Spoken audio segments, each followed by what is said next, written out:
bet this is how they did it from the factory.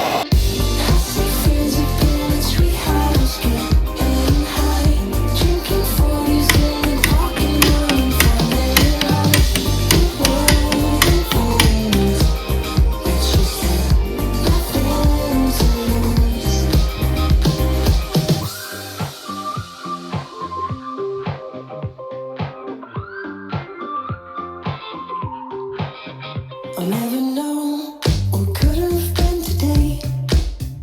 Left my sense alone and it never caught up to me.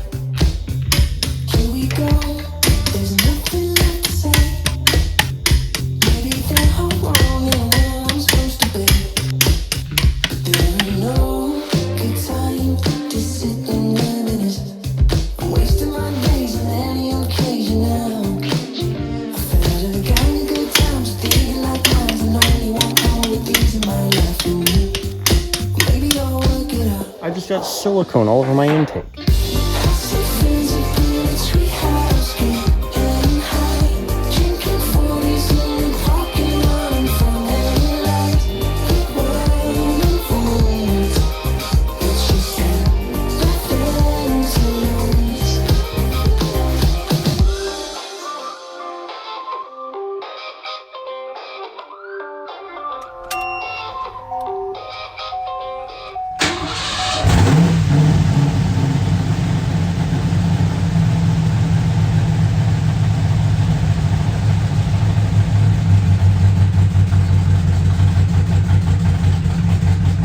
So I think probably the most annoying part of the entire build process was getting the oil pump pickup depth set properly.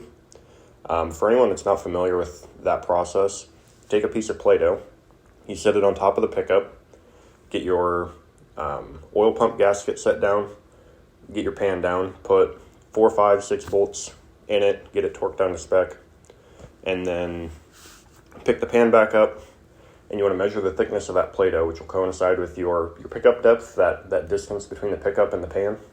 And on a small block Ford, you want to see anywhere between 1/4 inch to 1/2 inch of tolerance between the pickup and the pan.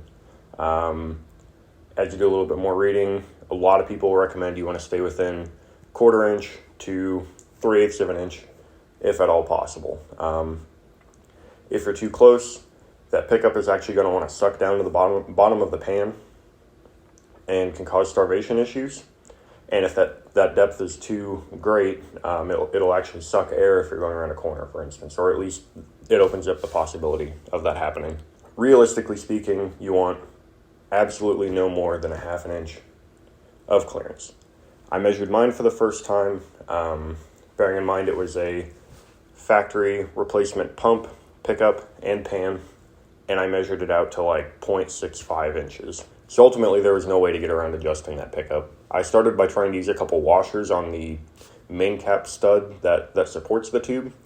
And of course, you can adjust your depth that way, but then the second you do, the tube comes out a square on the pump side, and there's no way to get that to seal, and that just was not an option. So of course, at that point, really you're looking at heating it up and trying to bend it back into place. If not, cutting a length out of the tube and re-welding it, which was something I just was not equipped to try to do. So I get out a MAP gas torch and a rubber mallet, and I start the process of trying to get this pickup bent downward so it's closer to the pan. And in the process of doing so, I actually got it too far, and I managed to collide the pickup with the bottom of the pan. And of course, then you got to go back the other direction. But at least at that point, okay, what I'm doing is actually making a difference here. After a certain point, I became sick and tired of the repeated process of putting the Play-Doh down, tightening the pan down, loosening all the bolts, pulling it back off. It was just driving me crazy. It would take, a good couple of minutes each time, but you're doing that over and over and over again as you make these minute little changes trying to move that depth by fractions of an inch. So I actually devised a bit of a different setup, using a couple of 2x4s and a plastic cooler that we had out there and a couple other miscellaneous items. I stacked this cooler up on the bottom of the engine stand and I measured that clearance. I got my offset between pickup to pan and pickup to cooler, and I found my acceptable range of how far the pickup needed to be away from the cooler to be within that 1/4 to 3/8 range,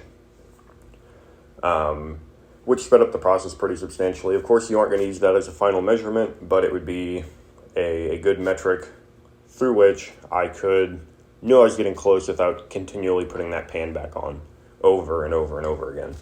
But ultimately, as I said, I ended up getting that clearance too tight, and that actually led to sliding the floor jack up underneath the engine stand, getting the head of the floor jack up on that pickup, and then pushing it upward.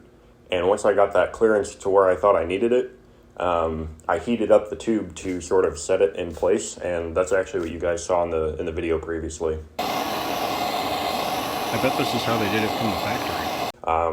And it worked. We got that pickup tube. It was, thanks to the rubber mallet, a little bit out of level, but I was right at, I think it was like 0.27 inches on one side and 0.33 on the other. So we ended up within spec, and I called it good enough. We did have one other pretty big setback in the process of putting the engine back together. I had the entire top end done. Heads were on, lifters were in, push rods, rockers, valve covers were already on it, the intake was on. I was thinking I had made very good progress and was well on my way to getting the engine wrapped up, at which point it would be on the stand, ready to rock. I was putting the timing cover on, and I realized that the alignment dowels were missing. So I looked through the box of miscellaneous hardware that came back from the machine shop, and I find my timing cover alignment dowels, and I put them in, and it's no big deal. And then I look in the box again, and I see 4 more alignment dowels, and I'm like, where the hell did these come from? And so I'm searching around for where these dowels might have possibly come from. I was hoping they were for the bell housing or something similar to that, and no, of course, rookie mistake. They were the alignment dowels for the cylinder heads. And after some quick research, it became pretty immediately apparent to me that if I tried to run this motor without those dowels, I could get lucky, but more likely than not, I'm going to blow a head gasket in the first 15 minutes. But yeah, I pretty much had to start from square one at that point. I likely could have gotten away with reusing a lot of the same gaskets I'd used as the engine hadn't been started, but I was like, you know what, I'm in here. I don't want to reuse a head gasket and then have to do it all over again. Do it right or do it twice. So ultimately I decided to just play it safe. I got another gasket kit, tore it down, put my alignment dowels in, put everything back together. I'm putting the timing cover on. I'm tightening the bolts from the oil pan up into the timing cover, and I'm getting 5 foot-pounds, 10 foot-pounds, 15 foot-pounds, 0 foot-pounds. The bolt twists off. I decided to get out the extractors, and long story short, I didn't make any progress with the extractor. Thought I could drill it out to get that process sort of kicked off. Drilled in crooked, thought I could still proceed, and this was the point. I should have just gave up at this point. I ended up drilling through the timing cover, ended up with aluminum shavings all in the front of the motor. I had to pull the timing set off, get everything cleaned out. I had to order another timing cover. All in all, between forgetting those dowels and drilling a hole through my timing cover, I probably set myself back 2 or 3 weekends worth of time. It wasn't anything too bad. Overall, for it being my first engine rebuild, I felt pretty confident about how quick we got it done.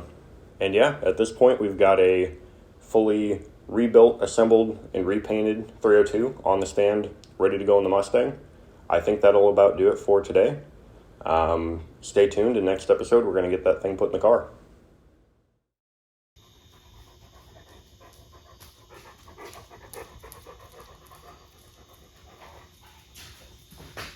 God damn, Layla. Scared the shit out of me. Hey, Layla. You're spooky.